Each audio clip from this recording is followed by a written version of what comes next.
প্ৰথম প্ৰশ্নটো হৈছে প্ৰকল্প পদ্ধতি কি? প্ৰকল্প পদ্ধতিৰ মূল নীতিসমূহৰ বিষয়ে আলোচনা কৰক। উত্তৰ: প্ৰকল্প এক কাৰ্যকলাপ ভিত্তিক পদ্ধতি যিয়ে শিকাৰুক বাস্তৱ জীৱনৰ অভিজ্ঞতাৰ যোগান ধৰে। ই এক প্ৰাকৃতিক পদ্ধতি। এই পদ্ধতিতে ক্ষেত্ৰ ভ্ৰমণ, কাৰ্যকলাপ ভিত্তিক পদ্ধতি, সহযোগিতামূলক শিক্ষণ, ধাৰণাৰ মানচিত্ৰ, মানচিত্ৰ ভিত্তিক শিক্ষণ ইত্যাদি পদ্ধতি সন্নিৱিষ্ট কৰা হয়। প্ৰকল্প পদ্ধতিৰ মূল নীতিসমূহৰ বিষয়ে তলত আলোচনা কৰা হ'ল। ১ নম্বৰ, অভিপ্ৰায়ৰ নীতি। জ্ঞানৰ অভিপ্ৰায় হ'ল এক উদ্দীপনা যিয়ে শিশুৰ লক্ষ্যক অনুভৱ কৰাত সহায় কৰে। শিক্ষাৰ্থীৰ এনে অভিপ্ৰায়ে শিক্ষণক অনুপ্ৰাণিত কৰে। লক্ষ্যহীন আৰু অৰ্থহীন কাৰ্যকলাপৰ দ্বাৰা আগ্ৰহ উৎপন্ন কৰিব নোৱাৰি। ২ নম্বৰ, কাৰ্যকলাপৰ নীতি। শিক্ষাৰ্থীক কাৰ্যকলাপ কৰাৰ সুবিধা প্ৰদান কৰিব লাগে। শাৰীৰিক আৰু মানসিক কাৰ্যকলাপ কৰিবলৈ দিব লাগে। তেওঁলোকক কাম কৰিবলৈ অনুমতি দিব লাগে। ৩ নম্বৰটো হৈছে অভিজ্ঞতাৰ নীতি। অভিজ্ঞতা হ'ল এক শ্ৰেষ্ঠ শিক্ষক। শিক্ষণক অভিজ্ঞতাত পৰিণত কৰিবলৈ দিব লাগে। শিশুৱে অভিজ্ঞতাৰ দ্বাৰা নতুন ধাৰণা আৰু তথ্য সংগ্ৰহ কৰিব লাগে। ৪ নম্বৰটো হৈছে সামাজিক অভিজ্ঞতাৰ নীতি। শিশু হ'ল সামাজিক জীৱ আৰু আমি তেওঁলোকক সামাজিক জীৱনৰ বাবে প্ৰস্তুত কৰিব লাগে। সহযোগী জীৱনৰ বাবে তেওঁলোকক প্ৰশিক্ষণ দিব লাগে। প্ৰকল্প পদ্ধতিত শিশুৱে দলীয়ভাৱে কাম কৰে। ৫ নম্বৰটো হৈছে বাস্তৱতাৰ নীতি। শিক্ষা অৰ্থপূৰ্ণ আৰু বাস্তৱধৰ্মী হ'ব লাগে। প্ৰকল্প পদ্ধতি হ'ল শিশুৰ শিক্ষাৰ পদ্ধতি আৰু সেইবাবে ই বাস্তৱতাৰ ওপৰত প্ৰতিষ্ঠিত হ'ব লাগে। বিদ্যালয়ৰ জীৱনত বাস্তৱ জীৱনৰ ঘটনাক সংলগ্ন কৰিব লাগে। ৬ নম্বৰটো হৈছে স্বাধীনতাৰ নীতি। কোনো কাৰ্যকলাপ নমনীয় হ'ব লাগে।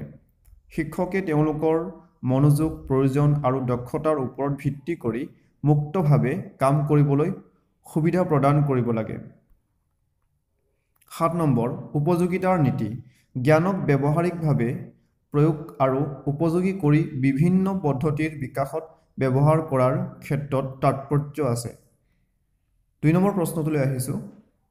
সহযোগী শিক্ষাৰ উপাদানসমূহৰ বিষয়ে আলোচনা কৰক। উত্তৰ: সহযোগী শিক্ষাৰ উপাদানসমূহৰ বিষয়ে আলোচনা কৰা হ'ল। ১ নম্বৰ, সকাৰাত্মক স্ব-নিৰ্ভৰশীলতা। দলৰ সফলতাৰ বাবে প্ৰত্যেক সদস্যৰ পূৰ্ণ সহযোগিতাৰ আৱশ্যক। প্ৰত্যেক সদস্যৰ দক্ষতা ভিন ভিন হয় আৰু সম্পদসমূহৰ ভূমিকাবোৰো ভিন ভিন হয়। ২ নম্বৰ, মুখামুখি বাৰ্তালাপ। শিক্ষকে কামটো কেনেদৰে সম্পন্ন কৰিব লাগে আৰু ধাৰণাসমূহৰ ওপৰত আলোচনা কৰিব লাগে। নতুন শিক্ষণৰ সৈতে পুৰণি শিক্ষকক সংযোগ কৰাৰ আৱশ্যকতা আছে। ৩ নম্বৰ, ব্যক্তিগত আৰু দলীয় গণনা। দলৰ সৰু বা বৃহৎ আকাৰৰ ওপৰত শিক্ষকে চকু দিব লাগে। শিক্ষাৰ্থীয়ে যাতে শিক্ষণ উপস্থাপন কৰিবলৈ সুবিধা পায়। যদি শ্ৰেণীৰ কিছুমান সন্দেহ থাকে তেন্তে দলে বিষয়বোৰ বৰ্ণনা কৰিবলৈ প্ৰস্তুত কৰিব লাগে। ৪ নম্বৰ, আন্তঃব্যক্তিগত আৰু সৰু সৰু দলৰ দক্ষতা। সামাজিক দক্ষতা যেনে সেনাদক্ষ, সিদ্ধান্ত গ্ৰহণ, বিশ্বাসযত্ম, যোগাযোগ আৰু ব্যৱস্থাপনাৰ দক্ষতা আদি শিক্ষাৰ্থীসকলৰ মাজত থাকিব লাগে। দলীয় পদ্ধতি। দলীয় সদস্যসকলে তেওঁলোকে কেনেদৰে লক্ষ্যত উপনীত হয় আৰু তেওঁলোকৰ সম্পৰ্কৰ বিষয়ে আলোচনা কৰে।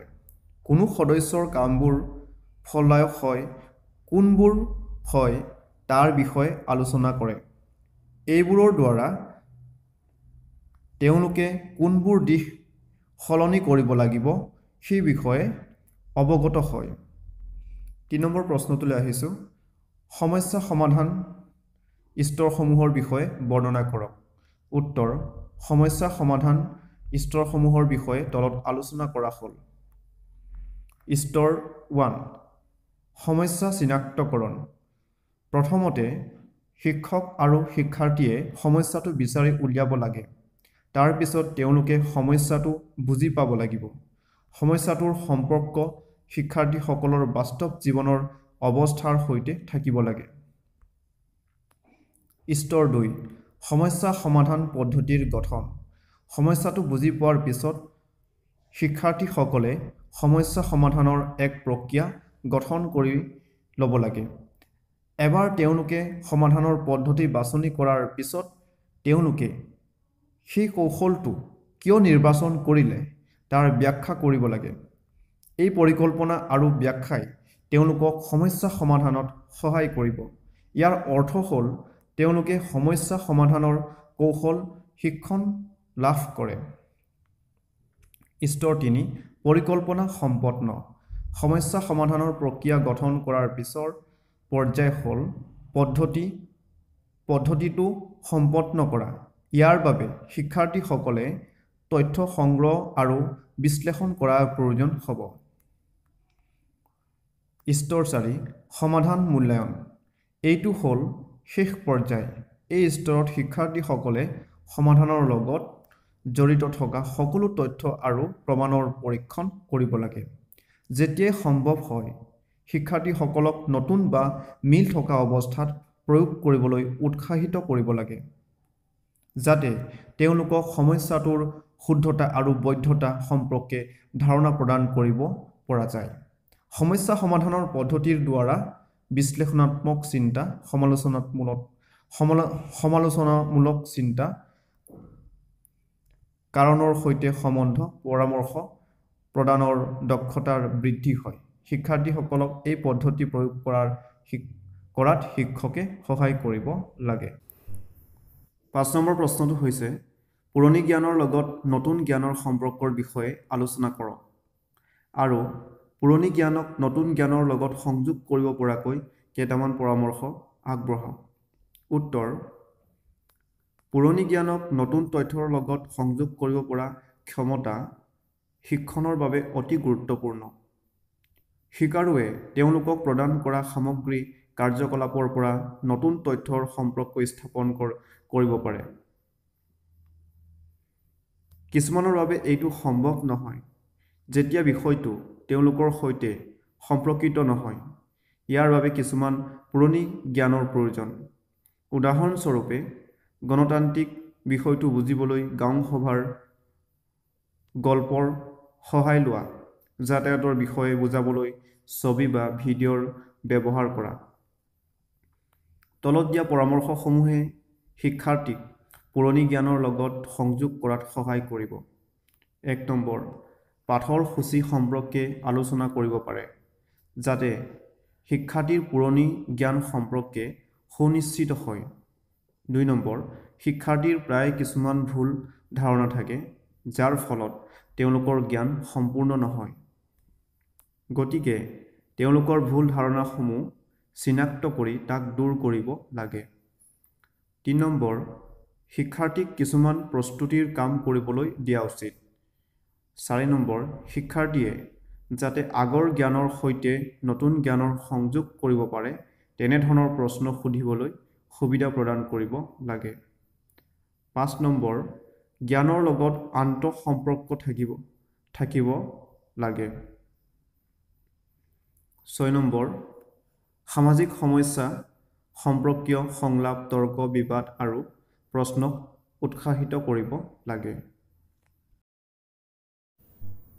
শ্ৰদ্ধাৰ শিক্ষাগুৰুসকল, মোৰ এই চেনেলটোক যদি আপুনি এতিয়াও ছাবস্ক্ৰাইব কৰা নাই তেন্তে এতিয়াই ছাবস্ক্ৰাইব কৰিব, লগতে বেল আইকনটো প্ৰেছ কৰি দিব, যাতে মোৰ এনেধৰণৰ নতুন ভিডিঅ'ৰ ন'টিফিকেশ্যন আপুনি লগে লগে পাই যায়।